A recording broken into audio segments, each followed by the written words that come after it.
I'm Chloe Thompson, 34, standing in a designer dress at my father Robert's lavish $65,000 birthday celebration. For years, I've been the outsider in my perfect family portrait. Tonight, as champagne flowed and Chicago's elite mingled, my dad publicly humiliated me with words that finally confirmed what I'd always felt. Little did he know the DNA test results in my purse would change everything. Sometimes family secrets stay buried until someone decides to dig them up. If you're watching this, drop a comment letting me know where you're viewing from, hit that like button, and subscribe to hear how I took back not just a $230,000 Maybach, but my entire identity. Looking back at my childhood photos, the differences were always visible. My three siblings, Matthew, Sophia, and Tyler, were all blessed with Robert's golden blonde hair and bright blue eyes. Then there was me, the anomaly with auburn waves and hazel eyes. "You take after your grandmother," my mother Eleanor would say whenever I questioned our differences. I accepted this explanation even though no grandmother on either side had my coloring. The physical differences were just the beginning. Robert Thompson, Chicago's real estate mogul with developments across the Midwest, never seemed to look at me the same way he looked at my siblings. When Matthew hit a home run in Little League, Robert would lift him onto his shoulders. When Sophia won her dance competitions, he'd bring roses and spin her around. For Tyler's science fair victories, there were elaborate celebration dinners. My academic achievements, consistently higher than my siblings, were acknowledged with distracted nods and generic good jobs. I still remember winning the regional spelling bee in 4th grade. While other parents filmed their children, my mother sat alone in the audience. Robert had an unmissable meeting. That same evening, he managed to make it to Matthew's regular season baseball game. "Your father's just busy with work, honey," my mother would explain, her eyes never quite meeting mine when she made these excuses. She overcompensated with her own affection, always making sure to celebrate my accomplishments with special mother-daughter outings. Now I understand she was trying to fill a void she knew existed. The Thompson family lived in a sprawling mansion in Lake Forest, one of Chicago's most prestigious suburbs. 6 bedrooms, 8 bathrooms, indoor and outdoor pools, and a 3-car garage housing Robert's collection of luxury vehicles. From the outside, we were the perfect American family. A successful businessman, father, an elegant stay-at-home mother, and 4 bright, attractive children. Our Christmas cards were the envy of the neighborhood. Inside those pristine walls, the reality was different. When I was 8, the school called my parents because no one had picked me up 2 hours after dismissal. Robert was supposed to get me that day, but apparently forgot when a business opportunity arose. My mother was at Tyler's doctor appointment. The school secretary gave me a pitying look I never forgot. Christmas mornings in the Thompson household were elaborate affairs with mountains of presents under a perfectly decorated 12-foot tree. Each year, I noticed the pattern. My siblings would unwrap the latest gaming systems, designer clothes, or expensive electronics. My gifts, while nice enough to prevent obvious complaints, were always noticeably less expensive and thoughtful. One year when I was 12, all 3 siblings received new laptops. I got a gift card. Still, I tried. God, how I tried to earn Robert's approval. I pushed myself academically, graduating elementary school with perfect grades. In middle school, I joined every club and activity I could, hoping he'd show up to at least one event. I still have the program from my solo in the 7th grade choir concert, where I scanned the audience repeatedly during my performance, looking for his face in the crowd. My mother later told me he had an emergency client dinner. "Does Dad love me?" I finally asked my mother directly when I was 13. We were sitting in her garden, her sanctuary, away from Robert's demanding presence. Her hands froze over the roses she was tending. "Of course he does, Chloe. He just has a difficult time showing affection." The slight tremor in her voice planted the first serious doubt in my mind. By 14, I developed a theory that I was adopted. It would explain the physical differences, the emotional distance. I searched our home office for adoption papers while my parents attended one of Robert's charity galas. Instead, I found my birth certificate listing Robert Thompson as my father. The mystery remained. Throughout these years, Robert's real estate business boomed. Thompson Properties developed luxury condominiums, office towers, and shopping centers across Chicago and neighboring states. His success was featured regularly in business magazines, often with family photos accompanying articles about his work-life balance and family values. The irony wasn't lost on me even as a teenager. Family is everything, he'd say in interviews, his arm around my mother, my siblings prominently featured. I was always positioned slightly apart, as if the photographer sensed the invisible barrier. My mother tried to compensate for Robert's coldness with her own warmth. She attended every event, saved every certificate and award, and created elaborate scrapbooks of my achievements. Sometimes I'd catch her looking at me with a strange mixture of pride and sadness that I couldn't decipher until much later. Despite the emotional neglect, our family maintained appearances. Sunday dinners were mandatory, summer vacations to Martha's Vineyard were carefully documented on social media, and family portraits were updated annually. In each photo, Robert's hand would rest on Matthew's shoulder, while his other arm wrapped around Sophia. Tyler would stand proudly next to them.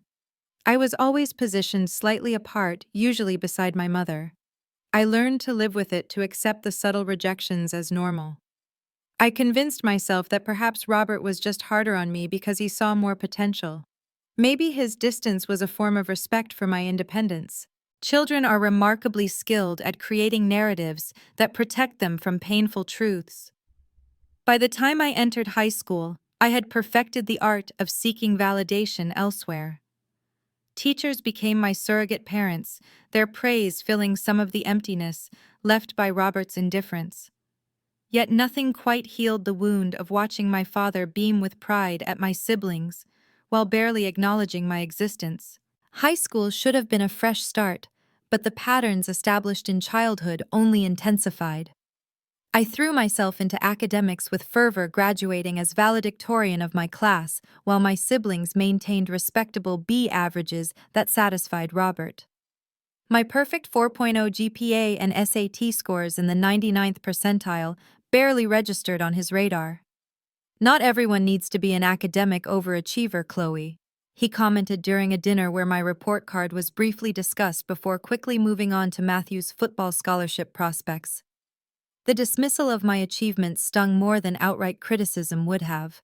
My 16th birthday marked a particularly painful milestone. In the Thompson family, turning 16 was celebrated with considerable fanfare. Matthew received a brand new BMW. Sophia got a sweet 16 party that cost nearly $20,000, and Tyler would later receive a similar car and a weekend trip to New York. For my 16th, my mother planned a modest dinner at an upscale restaurant in downtown Chicago. Robert arrived 45 minutes late, checked his watch repeatedly throughout the meal, and left before dessert arrived, claiming a business emergency required his immediate attention. "I'm sorry, sweetie," my mother said, her eyes downcast as she watched him leave. "You know how important his work is." But later that night, I overheard my parents arguing in their bedroom. "She's your daughter too, Robert." My mother's voice, usually so controlled, trembled with anger. "I showed up, didn't I?" he responded coldly. "For all of 20 minutes, you couldn't even stay for cake. Do you know what message that sends? What do you want from me, Eleanor?" His voice dropped lower, but I could still hear him through the door. "I've provided everything she could need. The best schools, clothes, vacations. What more am I supposed to do?" "Be a father," my mother replied simply. "Love her the way you love the others." The silence that followed was deafening. I tiptoed back to my room before I could hear his response, but his lack of immediate denial confirmed what I'd always suspected. Whatever prevented Robert from connecting with me went beyond mere personality differences. The contrast between my celebration and my brother Matthew's 16th birthday party 2 years earlier couldn't have been more stark. Robert had rented out the entire top floor of the Willis Tower, invited half of Chicago's business elite, and given an emotional speech about how proud he was of his firstborn son, who embodies everything a Thompson should be. As college application season approached, I focused on prestigious universities, hoping that perhaps academic achievement at the highest level would finally earn Robert's respect. When acceptance letters arrived from Harvard, Yale, and Stanford, my mother organized a small celebration dinner. Northwestern is a better business school anyway, Robert commented when I announced my acceptance to Harvard. And it's local. Matthew made the right choice staying in Chicago. The fact that I was interested in literature and marketing, not business, seemed irrelevant to him. Later that week, I overheard another conversation that would haunt me for years. Harvard is asking for $30,000 after scholarships, my mother said to Robert in his home office. That's ridiculous, he replied. Northwestern offered Matthew a full ride for athletics, and Tyler will likely get the same. Chloe earned academic scholarships, but it doesn't cover everything. Harvard is still Harvard, Robert. Why should I pay for her to study something useless like English literature 3,000 miles away? You know why you have to do this, my mother replied, her voice uncharacteristically firm. We've discussed this before. The conversation shifted as they noticed me in the hallway, but those words, "you know why you have to do this," echoed in my mind. What obligation was my mother referring to? What unspoken agreement existed between my parents regarding me? Despite Robert's reluctance, I did attend Harvard, majoring in English, with a minor in marketing. The distance from Chicago provided welcome relief from the constant reminder of my outsider status in the family. During those 4 years, I returned home only for major holidays, where the patterns continued. Thanksgiving, my sophomore year, stands out particularly. Robert had just closed a major development deal, and the dinner conversation revolved entirely around his success and my brother's athletic achievements. When I mentioned my internship offer from a prestigious publishing house, Robert cut me off. The publishing industry is dying, Chloe. You should focus on something practical. Matthew's already been offered a position at Thompson Properties after graduation. I wasn't planning to join the family business, I replied, surprising myself with my directness. Robert's expression hardened. Of course not. That's for Thompson family members who understand loyalty and tradition. The table fell silent. Even my siblings looked uncomfortable with the explicit exclusion. My mother quickly changed the subject, but the damage was done. Robert had essentially stated that despite bearing his name, I wasn't really part of the family in the way that mattered to him. That night, my sister Sophia knocked on my bedroom door. Dad was being a jerk at dinner, she said, sitting on the edge of my bed. You know how he gets when business is stressful. It's not just stress, Soph, I replied. He's always been this way with me. She looked genuinely confused. What do you mean Dad's tough on all of us? Not like with me. Haven't you noticed? Sophia's uncomfortable expression revealed that perhaps she had noticed, but had chosen not to acknowledge it. He just communicates differently with different people, she offered weakly. That conversation showed me something important. The family dynamic I experienced was so normalized that even my siblings couldn't fully recognize its toxicity. To them, Robert was a demanding but loving father who pushed his children toward success. Only I experienced the cold indifference behind his occasional acknowledgments.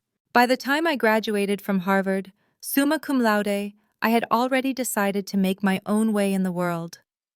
Robert and my mother attended the ceremony, but he spent most of it checking emails on his phone. As graduates threw their caps in the air, I made a private vow to build a life so successful that I would never need Robert Thompson's approval again. Armed with my Harvard degree and a determination to succeed on my own terms, I entered the job market during a challenging economic period. Rather than leveraging the Thompson name, which would have opened doors throughout Chicago's business community, I used my mother's maiden name on applications. Why are you doing this? My mother asked when she discovered my altered resume. Your father's connections could help you. I need to know I can make it on my own, I told her. What I didn't say was that I'd rather struggle independently than succeed because of a man who couldn't bring himself to love me. My first job came at a mid-sized marketing firm in Boston. The starting salary barely covered my modest apartment and student loan payments, but it offered something priceless: experience in an industry I loved, completely separate from Robert's influence. I worked 80-hour weeks, volunteered for every challenging project, and studied industry trends during my limited free time. Within 2 years, I was promoted to account manager. By year 3, I was heading my own team. The vice president position came before my 30th birthday, accompanied by a salary that finally allowed me to live comfortably and start building my own investments. During those early career years, my contact with the Thompson family dwindled to obligatory holiday calls and occasional visits when business trips took me near Chicago. Robert's real estate empire continued to expand, and my siblings all took their predetermined places within it. Matthew became the heir apparent, as executive vice president. Sophia headed their interior design division, and Tyler managed their technology integration department. My mother remained my one consistent connection to the family.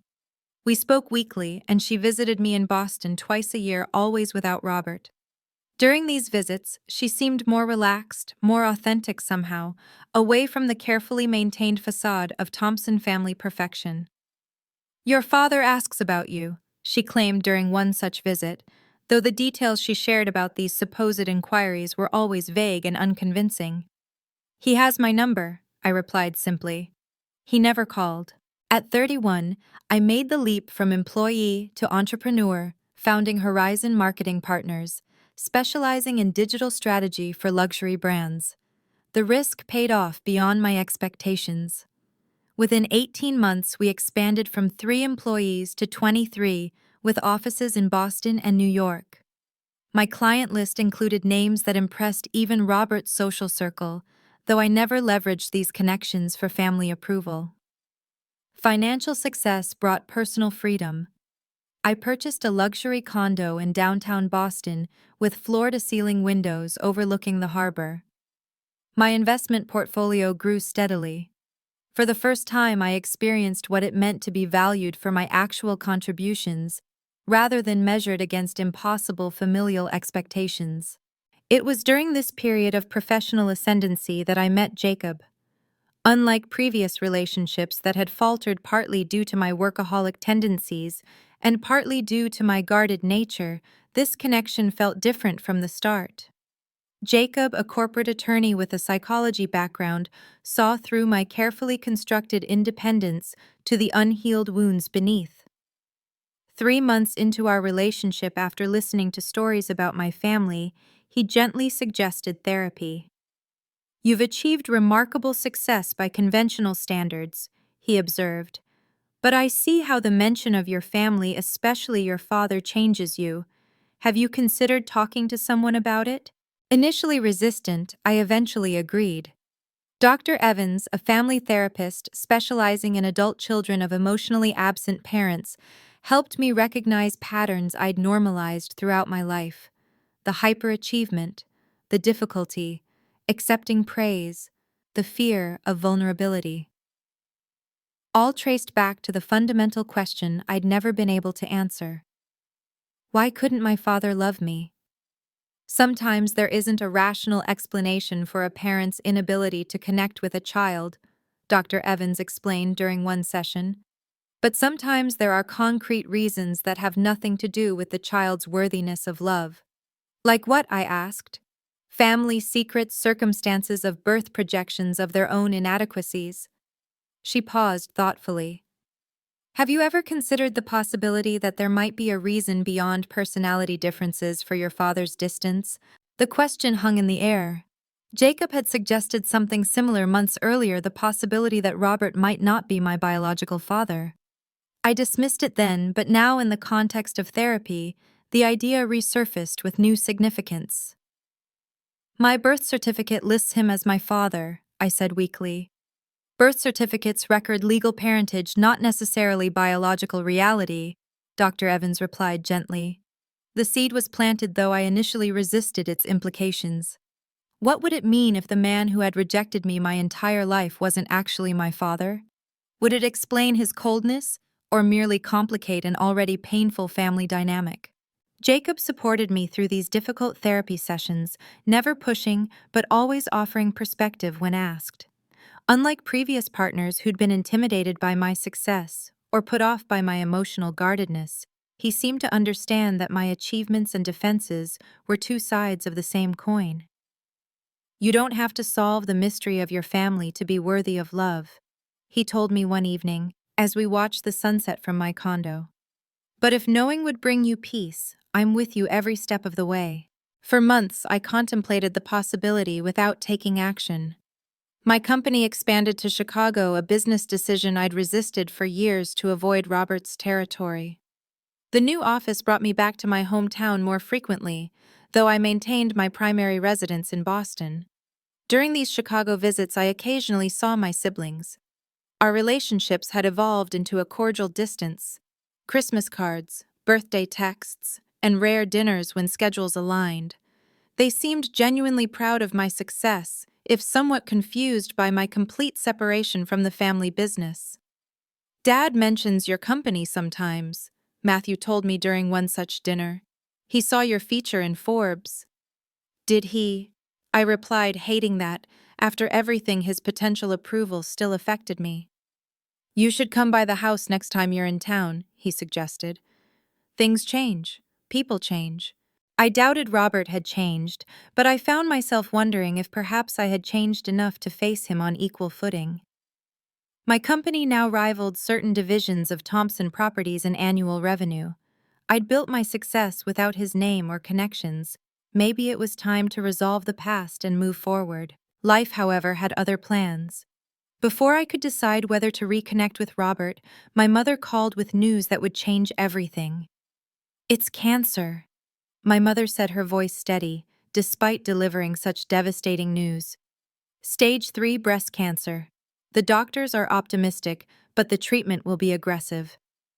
I flew to Chicago that same day. Despite our differences, the Thompsons unified around my mother's diagnosis. Robert arranged for the best oncologists, Matthew handled insurance and paperwork. Sophia organized a care schedule, and Tyler researched clinical trials. I took a leave from my company to stay in Chicago during her initial treatment.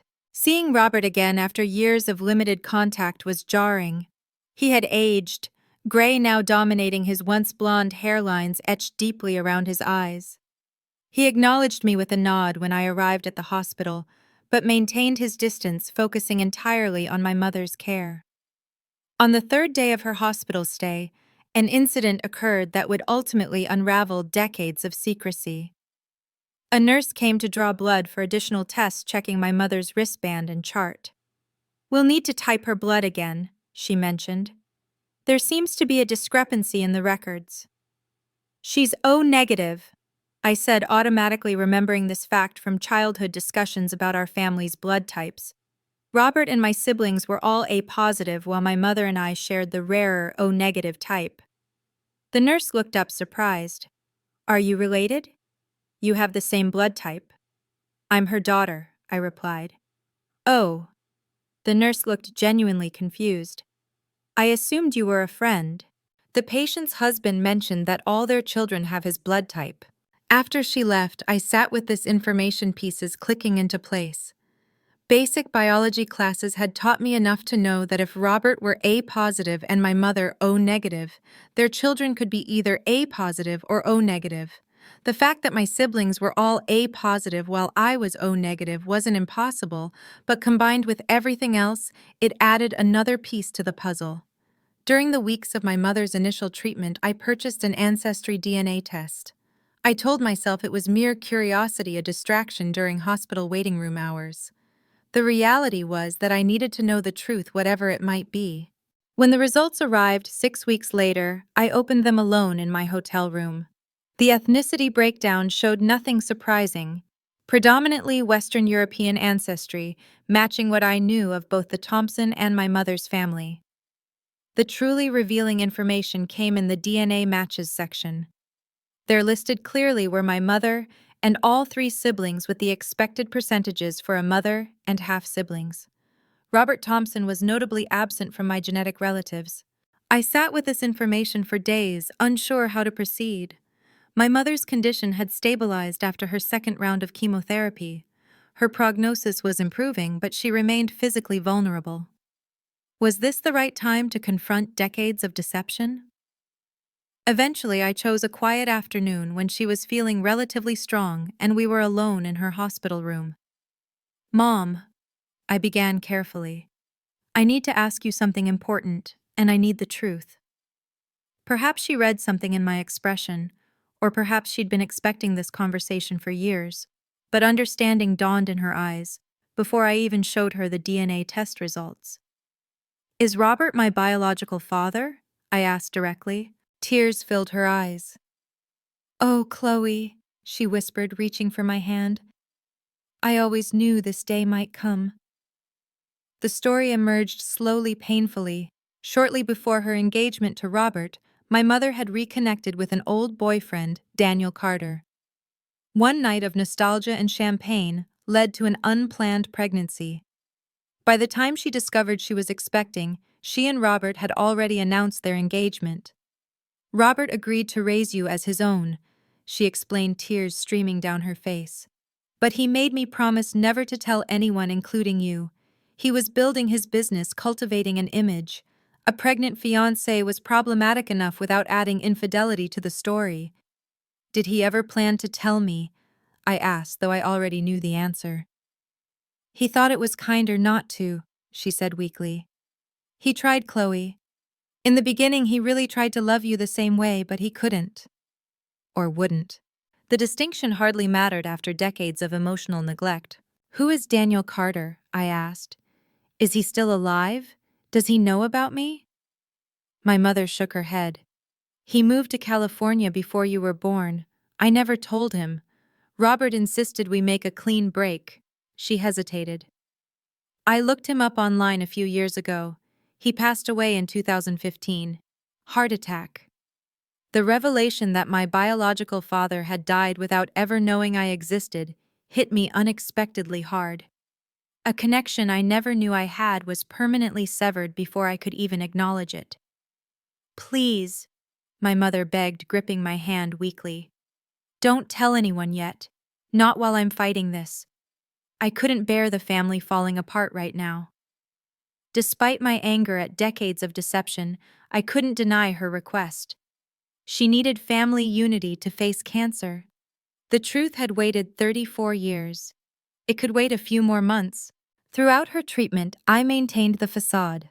I attended family dinners where Robert continued to treat me with polite indifference. I coordinated with my siblings about her care without revealing what I now knew, that genetically, they were only my half-siblings. I watched Robert play the devoted husband while knowing he had maintained a lifelong lie that had caused me immeasurable pain. 6 months later, my mother entered remission. The family celebrated with a dinner at her favorite restaurant. As champagne flowed and toasts were made to her recovery, Robert announced his plans for an elaborate 65th birthday celebration. "Now that Eleanor is better, it's time to celebrate life properly," he declared. "I'm renting the grand ballroom at the Peninsula. Everyone who's anyone in Chicago will be there." As plans for this extravagant event unfolded, my mother pulled me aside during one of our private moments. "I'm going to tell him that you know," she said quietly. "Now that I'm better, it's time for honesty." I nodded, appreciating her intention, but doubting it would change anything fundamental between Robert and me. 3 decades of emotional distance couldn't be erased with a simple acknowledgement of biological reality. 2 weeks before Robert's birthday extravaganza, my mother called. "I told him," she said simply. "He knows that you know." "What did he say?" I asked. There was a pause. "He said it doesn't change anything, that legally you're still a Thompson." Another pause. "He asked that you not mention it at his birthday celebration, for the family's sake." Of course, even now appearance mattered more than truth. Robert's reputation, the family image remained paramount. "Will you come to the party?" my mother asked tentatively. "It would mean a lot to me." Despite everything, I couldn't refuse her this request. After watching her fight for her life, I understood the fragility of time, the importance of being present, even in difficult circumstances. "I'll be there," I promised, though a plan was already forming in my mind. Robert wanted to maintain appearances, fine, but this would be the last time I participated in the family charade. The invitation arrived via courier, heavy cream cardstock, in an embossed envelope announcing a celebration of Robert Thompson's 65 years at the Peninsula, Chicago's Grand Ballroom. Black tie required. RSVP essential. No gifts necessary. The last line made me laugh bitterly. Robert Thompson, worth hundreds of millions, suggesting no gifts, while simultaneously expecting extravagant tokens of appreciation from everyone in his circle. "Are you sure you want to go?" Jacob asked, as we discussed the upcoming event over dinner in my Boston apartment. He had been my rock throughout my mother's illness and the subsequent DNA revelation. "I need closure," I explained. 34 years of feeling like an outsider, wondering what was wrong with me. Now I know. It wasn't me at all. It was him. His choice, his lie, his inability to love a child who wasn't biologically his. Jacob nodded thoughtfully. "What exactly are you planning?" I hesitated. The idea had been forming since my conversation with my mother. "I'm going to acknowledge the truth, publicly, not dramatically, not vindictively, but honestly. No more secrets, no more pretending." "He'll be furious," Jacob warned. "I'm counting on it," I admitted. "But what can he do?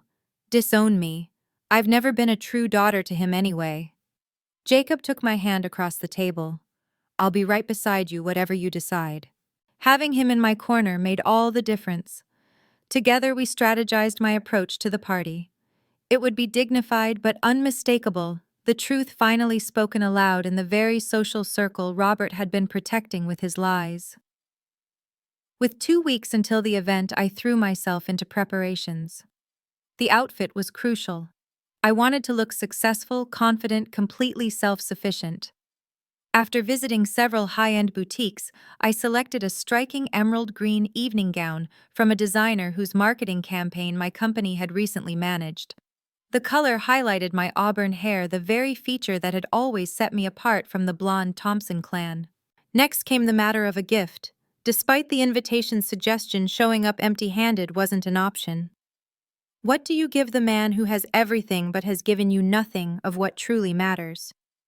The answer came during a conversation with Matthew, who called to coordinate travel details for the party. "Dad's been eyeing the new Maybach," he mentioned casually. "He test drove one last week, probably waiting for one of us to notice his hints."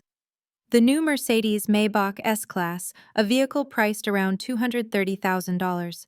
Exactly the kind of status symbol Robert would appreciate. With my company's success, I could afford it, though it would be a significant expenditure. "Maybe we should go in on it together," Matthew suggested. "Split it 4 ways between the kids." "Actually," I replied, making a split-second decision. "I think I'll handle this one myself." Matthew sounded surprised. "The whole thing? That's generous considering—" He didn't finish the thought, but I knew what he meant. Considering my strained relationship with Robert. Considering I owed Robert nothing. "It's time for grand gestures," I said ambiguously. The following day I visited the Mercedes dealership in Boston and ordered the exact model Robert had test-driven in Chicago Obsidian Black, with porcelain black Napa leather interior, all the available luxury packages. I arranged for delivery to my Chicago hotel the day before the party. "Would you like a traditional key presentation box?" the sales manager asked. "Yes," I replied, "and I'll need a special card to go with it." That evening, I drafted and redrafted the card's message, finally settling on something simple but unmistakable. "To Robert, from the daughter you chose not to love. Now I'm choosing too." The week before the party, I scheduled an appointment with Dr. Evans to discuss my plans. "Are you seeking revenge or closure?" she asked directly. "Is there a difference?" I countered. "Enormous," she replied. "Revenge keeps you trapped in the cycle of pain. Closure allows you to walk away toward something better." Her words resonated. This confrontation needed to be my liberation, not another link in the chain binding me to decades of rejection. "I'm not trying to hurt him the way he hurt me," I clarified. "I just want to acknowledge the truth everyone has danced around my entire life. Then I can finally move forward." Dr. Evans nodded. "Just be prepared for the possibility that Robert may never acknowledge his role in your pain. Some people simply cannot face their own failings." The night before flying to Chicago, Jacob and I sat on my balcony watching the Boston skyline twinkle against the dark sky. "Are you nervous?" he asked, his arm around my shoulders. Strangely, no, I replied. I feel calm, like I'm finally taking control of a narrative that's been written for me my whole life. Whatever happens tomorrow, Jacob said, turning to face me, remember that your worth isn't determined by Robert Thompson's capacity to love. You've built an extraordinary life on your own terms. The morning of the party arrived with perfect Chicago fall weather. Jacob and I checked into the Peninsula Hotel, where I found the delivered Maybach key waiting in a beautifully wrapped box. The car itself was being held by the dealership until after the party, when I would make my final decision about its ultimate ownership. As I prepared for the evening, applying makeup and styling my hair, I caught my reflection in the mirror. The woman staring back bore Robert's last name, but not his DNA. She had his financial acumen, but none of his coldness. For 34 years, I'd been trying to earn the love of a man incapable of giving it to me. Tonight, I would finally stop trying. The Peninsula. Chicago's Grand Ballroom had been transformed into a showcase of wealth and influence for Robert Thompson's 65th birthday celebration. Crystal chandeliers cast a warm glow over tables adorned with arrangements of white roses and hydrangeas. A string quartet played softly in one corner, while white-gloved servers circulated with champagne and hors d'oeuvres. The guest list included Chicago's business elite, political figures, and social luminaries, at least 300 people representing a who's who of Midwest power brokers. Jacob whistled softly as we entered. Quite the production, he murmured. Must have cost a fortune. $65,000 according to Sophia, I replied. $1,000 for each year of his precious life. We made our way through the crowd, stopping occasionally to greet acquaintances. My success in marketing had created my own network of connections, many of whom overlapped with Robert's circle. I felt eyes tracking our progress. The prodigal daughter returned the successful entrepreneur who had made her fortune independent of the Thompson empire. Robert and my mother stood near the center of the room greeting guests. My mother spotted me first, her face lighting up. She looked beautiful, her recovery from cancer treatments nearly complete. She wore a simple blue gown that complemented her still thin frame, her blonde hair styled elegantly around her face. "Chloe," she called, extending her arms for an embrace. "You look stunning." I hugged her warmly, then turned to face Robert. Up close, he looked every one of his 65 years, despite the obvious efforts to maintain his appearance. His handshake was firm, but brief, his smile not reaching his eyes. "You made it," he said flatly. "I wouldn't miss it," I replied with equal coolness. "This must be Jacob," my mother interjected, clearly attempting to diffuse the tension.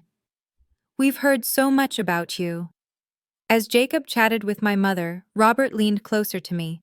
"Your mother says you've been quite successful in Boston." "Horizon Marketing cleared $50 million in revenue last year," I replied, unable to keep a hint of pride from my voice. "Impressive," he acknowledged with a slight nod, "though real estate offers more stable long-term growth than marketing services." Even now, he couldn't offer a simple compliment without diminishing it. Some things never change. "We should catch up with Matthew and the others," I said, unwilling to prolong this particular conversation. "Enjoy your party, Robert." My siblings were gathered near the bar, already several drinks into the evening. Their greetings were warmer than Robert's, if somewhat reserved. Years of separate lives had created a distance that went beyond geography. "The prodigy returns," Matthew said, raising his glass in a mock toast. At 37, he had grown into Robert's spitting image, tall, broad-shouldered, with the same confident bearing. "Boston treating you well?" "Can't complain," I replied, accepting a glass of champagne from a passing server. "How's life as the heir apparent?" Matthew grinned. "Dad's nowhere near ready to step down, but I'm learning the ropes. You should see the Riverside development we're breaking ground on next month." Sophia interjected. "We've all seen the features about Horizon Marketing. That Lux Brands campaign was incredible." "Thanks," I said, genuinely appreciating her acknowledgement. "Your interior design work for the Thompson Properties developments has been getting attention too. I saw the spread in Architectural Digest." Tyler, the youngest at 30, seemed the most genuine in his welcome. "We should collaborate sometime," he suggested. "Thompson Properties could use innovative marketing approaches for our tech-integrated buildings." We fell into shop talk, momentarily bridging the gap that years and circumstances had created. For a brief moment, it felt almost normal, four successful professionals discussing business strategies, our complicated family dynamic temporarily set aside. The illusion of normalcy shattered when dinner was announced. The seating arrangement placed me at the family table, but furthest from Robert, a physical manifestation of my peripheral status. Jacob squeezed my hand under the table, a silent reminder of his support. The meal progressed through multiple courses, each more elaborate than the last. Premium wines flowed freely as conversations buzzed around the room.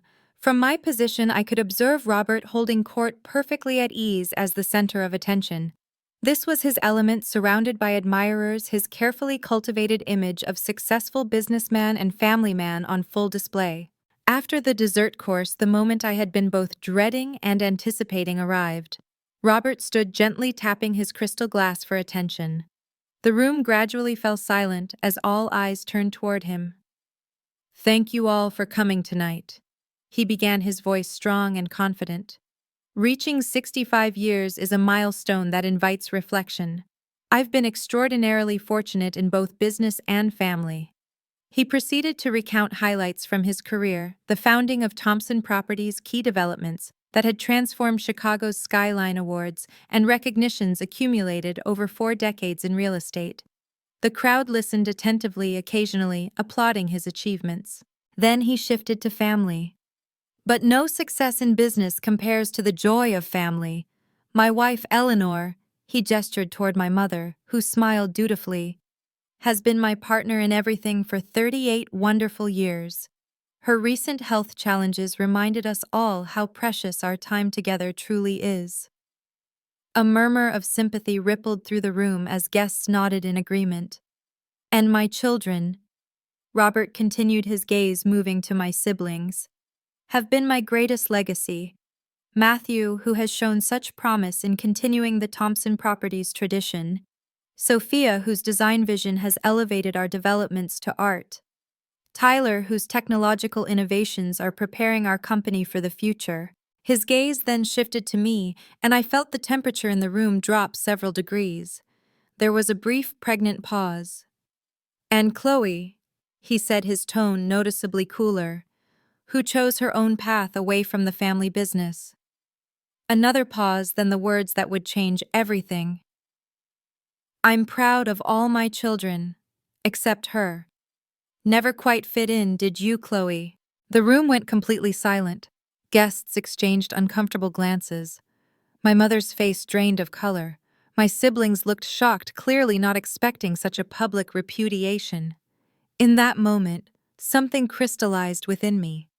34 years of seeking approval, of wondering what was wrong with me, of trying to earn love that should have been freely given, all of it condensed into perfect clarity. This man had never been my father in any way that mattered, and he had just freed me from any remaining obligation to pretend otherwise. I rose slowly from my seat, straightening to my full height. The emerald dress caught the light as I moved, drawing all eyes in the room. Jacob started to stand with me, but I gently touched his shoulder, signaling that this was something I needed to do alone. "You're right, Robert," I said, my voice steady and clear in the silent room. "I never did fit in. For years I thought that was my failure, some fundamental flaw that made me unworthy of your love."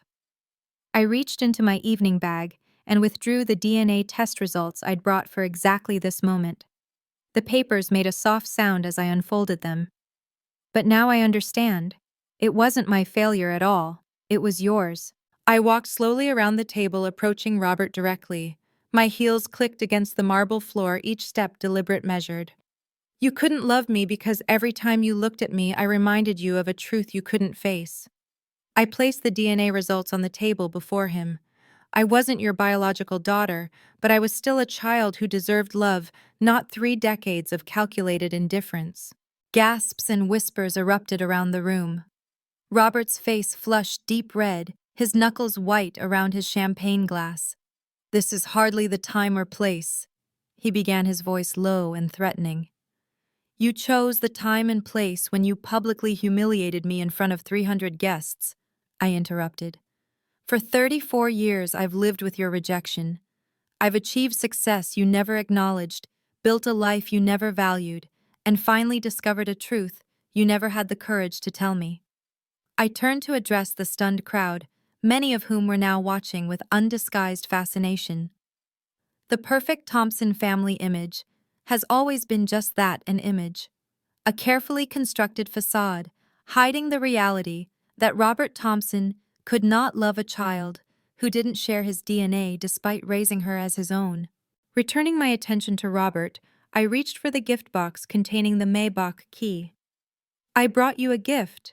A new Mercedes Maybach S-Class, exactly the model you test drove last week. I opened the box, revealing the key and the card. But gifts like parenthood can be reconsidered. I closed the box and picked it up. This key, like your love, will remain out of reach.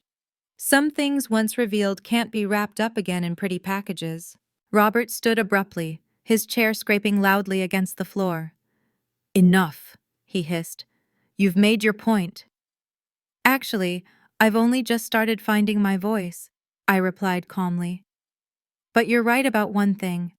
I don't belong here. I never did. Not because of my DNA, but because I refuse to accept conditional love as good enough. I turned to my mother, whose eyes were filled with tears. Mom, I love you. This isn't about you. Take care of yourself. To my siblings, I added, blood makes us related. DNA doesn't change that we grew up together. When you're ready to have a relationship that isn't defined by Robert's terms, you know how to reach me. Finally, I looked at Jacob, who watched me with pride shining in his eyes. He stood and moved to my side, taking my hand.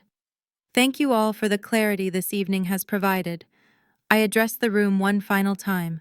The truth really does set you free. With that, I turned and walked toward the exit, Jacob beside me, the Maybach key still in my hand. Behind us, chaos erupted, my mother's sobs.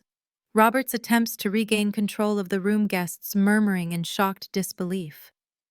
As we pushed through the ballroom doors into the hotel lobby, I felt a weight lift that I hadn't even realized I'd been carrying. For the first time in my life, I wasn't seeking Robert Thompson's approval or mourning its absence. I was simply Chloe, defined by my own accomplishments, choices, and capacity for love, not by a man who had never truly been my father. The aftermath of Robert's birthday party unfolded with the speed and intensity of a Chicago thunderstorm. By the time Jacob and I reached our hotel room, my phone was already flooding with notifications, texts from siblings, tearful voicemails from my mother, and even messages from attendees expressing shock, sympathy, or morbid curiosity. Should I turn it off? I asked Jacob, staring at the device as it vibrated continuously in my hand. That's entirely up to you, he replied. This is your story now. You get to decide how and when to engage. I silenced the phone but didn't power it off completely. Despite everything, I couldn't entirely sever the connection to my family, particularly my mother, who I knew was caught in an impossible position between her husband and her daughter. The first call I answered came shortly after midnight. It was my mother, her voice raw from crying. I told him everything, she said without preamble. After you left, we had the most honest conversation of our marriage. 35 years of silence finally broken. How did he take it? I asked, though I could guess the answer. He's angry, hurt, embarrassed, but mostly I think he's facing his own failures for the first time. She paused. He never meant for it to be this way, Chloe. When we agreed to raise you as his, he truly believed he could love you as his own. Intentions don't erase 34 years of emotional neglect, Mom. I know, she whispered. I failed you too. I should have insisted on the truth years ago. We talked for nearly an hour, the most honest conversation we'd ever had. She explained how young and frightened she'd been pregnant, and uncertain accepting Robert's conditions because they seemed like the only way forward. How she'd watched him struggle to connect with me and had tried to compensate with her own love. How cancer had finally given her the courage to face uncomfortable truths. What happens now? I asked as our conversation wound down. I don't know, she admitted. But whatever comes next will be built on truth, not pretense. That has to be better in the long run. The next day brought a flurry of messages from my siblings. Matthew's text was predictably defensive. You could have handled this privately. Do you have any idea what this does to the family reputation? Sophia struck a more conciliatory tone. I wish I had known. It explains so much about how Dad treated you. Can we talk when the dust settles? Tyler, always the most emotionally intelligent of my siblings, simply wrote, I'm still your brother, DNA be damned. Love you. The messages reflected their personalities and positions within the family structure. Matthew, as heir apparent, was most invested in maintaining the Thompson facade. Sophia, caught between loyalty to our parents and genuine affection for me, sought middle ground. Tyler, the youngest and least entrenched in family politics, could most easily extend unconditional acceptance. 3 days after the party, as Jacob and I prepared to return to Boston, an unexpected name appeared on my phone, Robert Thompson. Should I answer? I asked Jacob, my hand hovering over the screen. That depends, he replied thoughtfully. Are you ready to hear whatever he has to say? I took a deep breath and accepted the call. Hello, Robert. Chloe. His voice sounded different, older, more subdued. We need to talk. I'm listening. Not over the phone, in person, my office. Today at 2. Part of me wanted to refuse to deny him the control he was so accustomed to exercising, but another part recognized that this conversation was necessary for my own closure. Fine, I agreed. But I'm bringing Jacob. Bring whoever you want, he replied, then added, please, as if the word were foreign to his tongue. Thompson Properties occupied the top 3 floors of a gleaming downtown tower bearing the family name. I'd visited rarely as an adult, always feeling like an intruder in spaces my siblings navigated with birthright confidence. Robert's corner office showcased floor-to-ceiling views of Chicago's skyline and Lake Michigan beyond. He stood as we entered, gesturing toward the seating area rather than positioning himself behind his imposing desk, a subtle but significant departure from his usual power dynamics. Thank you for coming, he began, another uncharacteristic acknowledgement. For several minutes he spoke about the company market conditions, recent developments, safe topics that delayed the inevitable confrontation. Finally, he exhaled heavily and met my gaze directly. Your mother has explained everything, he said. Things I've known but never processed appropriately. That's quite an understatement, I replied, keeping my voice level. I'd like to offer you $5 million, he stated abruptly. A clean break, confidentiality agreement included naturally. Jacob tensed beside me, but I remained calm. In some ways, this transactional approach was exactly what I expected from Robert Thompson. You still don't understand, I said, shaking my head. This was never about money. I built my own success. I don't need or want your millions. Then what do you want? He asked, genuine confusion in his voice. Nothing from you. Not anymore. For years, all I wanted was your love and approval. Now I just want the truth acknowledged, not buried under more secrets and legal documents. Robert looked genuinely lost, a man whose entire worldview operated on financial transactions and power dynamics, confronted with an emotional reality he couldn't quantify or control. The truth is, he said finally, I tried to love you as my own.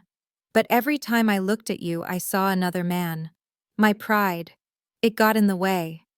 By the time I realized what I'd done, the pattern was set. It wasn't an apology, not really, but it was perhaps the most honest thing Robert Thompson had ever said to me. Thank you for that much honesty, at least, I replied, standing to indicate the conversation was concluding. I won't take your money, and I won't sign anything, but I also won't deliberately damage your reputation or the family business. The truth is enough for me.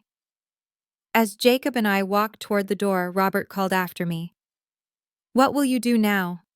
I turned back briefly. Live my life on my terms and find my real family. The search for Daniel Carter's family began as soon as I returned to Boston. With his name and approximate location, plus the resources my success afforded me, it took less than 2 weeks to locate his surviving family in San Diego, a sister Barbara, and 2 children from his marriage, a son Ryan and a daughter Melissa. The first phone call to Barbara Carter was among the most nerve-wracking moments of my life. He never knew, she confirmed after hearing my story. But there was always something missing in David's life. He used to say he felt like he'd left something important behind in Chicago. Through Barbara, I arranged to meet my half-siblings in person. Unlike the Thompson siblings who shared my upbringing but not my DNA, Ryan and Melissa Carter shared my biology, but none of my history. Our first meeting at a San Diego beachfront restaurant was awkward, emotional, and ultimately healing in ways I hadn't anticipated. "You have his eyes," Melissa observed, studying my face across the table. At 36, she was just 2 years older than me. We could have grown up as sisters in a different reality. "And his terrible sense of humor," Ryan added with a grin after hearing some of my dry observations. "Dad would have loved knowing about you."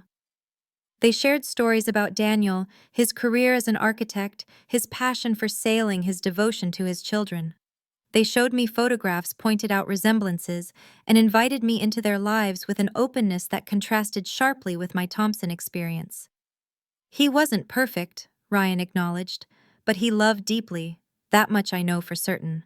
Over the following months, I gradually built relationships with my Carter relatives while renegotiating boundaries with the Thompsons. My mother and I grew closer through weekly phone calls and regular visits, our relationship strengthened by honesty rather than weakened by it. Tyler was the first Thompson sibling to visit me in Boston, arriving unannounced at my office one afternoon. "I told Dad I needed space to figure things out," he explained over dinner that evening. "The truth is, I've always admired how you built your own path. Maybe I needed to do the same." Sophia followed a month later, tentatively rebuilding our connection without Robert's influence coloring our interactions. Only Matthew maintained his distance, still positioned as Robert's successor, and unwilling to risk that status by forming independent relationships. Therapy continued to be essential as I processed these complex family dynamics. Dr. Evans helped me navigate the emotional landscape of having in essence 2 separate family systems, neither quite complete, both requiring different types of healing. "Family isn't always about DNA or legal definitions," she observed during one particularly insightful session. "Sometimes it's about who shows up for you, who sees you clearly, who makes space for your authentic self." By this measure, Jacob increasingly became the most important family in my life. 6 months after Robert's birthday party, during a weekend trip to Martha's Vineyard, reclaiming a location previously associated with painful Thompson family vacations, he proposed. "I love you," he said, simply holding out a ring that caught the sunset light. "Not because of or despite your family story, but because of who you've become through it all." Our engagement accelerated my healing process, offering a vision of family built on choice rather than obligation. We decided on a small wedding, inviting only those who had demonstrated genuine care for our relationship, a guest list that included my mother, Tyler, Sophia, the Carters, and friends who had become chosen family over the years. Robert was not invited, a decision that felt less like punishment and more like honest acknowledgement of our reality. He sent an expensive gift anyway, Old Habits Die Hard, which I donated to a foster care organization supporting children without stable family connections. 1 year after the confrontation at Robert's birthday party, my marketing agency launched a pro bono campaign for an adoption advocacy group helping adult adoptees and children in complex family situations find support and resources. The project brought my professional skills and personal experience together in meaningful ways, creating something positive from decades of confusion. Life continues to evolve. My relationship with the Thompsons remains complicated, my mother caught between loyalties, my siblings negotiating their own paths between family legacy and personal integrity. My connections with the Carters grow stronger, offering glimpses of what might have been while creating new possibilities for what could be. As for Robert, we maintain minimal cordial contact primarily through family events involving my mother. He never apologized in so many words, but his behavior shifted subtly, less controlling, more respectful of boundaries. Whether this represents genuine growth or simply pragmatic adaptation to changed circumstances remains unclear. What is clear is that I no longer measure my worth against his approval. The little girl who craved her father's love has grown into a woman who understands that some voids can't be filled by the people who created them. Instead, I've learned to build around those spaces, creating a life rich with chosen connections and authentic love. Here's the lesson I want to leave you with. Family is not just something you are born into, it is something you build. It's built with honesty, respect, and unconditional love. You have the power to choose who gets a seat at your table. If you're stuck in a dynamic that diminishes, you know that your worth is not up for debate. You can set boundaries, demand truth, and if necessary, walk away to build a new foundation for your life, one that truly supports you. Healing doesn't mean forgetting the past. It means refusing to let the past define your future. Thank you for witnessing my journey. If this story resonated with you, please like, subscribe, and share it with someone who might need to hear that family wounds don't have to be a life sentence. What's your definition of family? Drop a comment below. I read them all and would love to hear your thoughts. Until next time, remember that your worth isn't determined by those who couldn't see it, but by the courage it takes to claim it for yourself.